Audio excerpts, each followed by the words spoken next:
அன்பிற்கினிய சகோதர சகோதரிகளே, கடந்த ஆண்டும் நம்ம நபிகள் நாயகம் ஸல்லல்லாஹு அலைஹி வஸல்லம் அவர்களுடைய வழிகாட்டுதல் பிரகாரம், திருமறை குர்ஆனுடைய வழிமுறைகள் பிரகாரம் கூட்டு குர்பான் திட்டத்தில் குர்பானி பங்குகளை இணைத்து ஏழை எளிய மக்களுக்கு அதனுடைய பலனை கொண்டு போய் சேர்க்கிற பணியை செய்திருந்தது உங்களுக்கு எல்லாம் தெரியும்.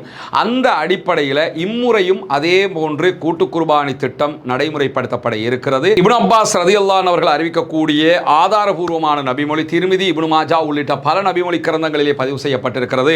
ஹஜ்ஜு பெருநாளுடைய நாள் வந்தது. நபிகள் நாயகம் ஸல்லல்லாஹு அலைஹி வஸல்லம் அவர்களோடு நாங்கள் ஒரு பயணத்திலே இருந்தபோது ஒரு மாட்டில் 7 பேர் வீதமும் ஒரு ஒட்டகத்தில் 10 பேர் வீதமும் நாங்கள் கூட்டு குர்பானியில் ஒன்றிணைந்தோம் என்று சொல்லுகிறார்கள். இங்க ஒட்டகம் கிடையாது, மாடுதான் இருக்கிறது. ஒரு மாடு தனியாக நீங்க வாங்கி குர்பானி கொடுக்கணும்னு நினைச்சீங்கன்னா அதற்கான தொகை 3 லட்சங்கள் என்று நிர்ணயிக்கப்பட்டிருக்கிறது.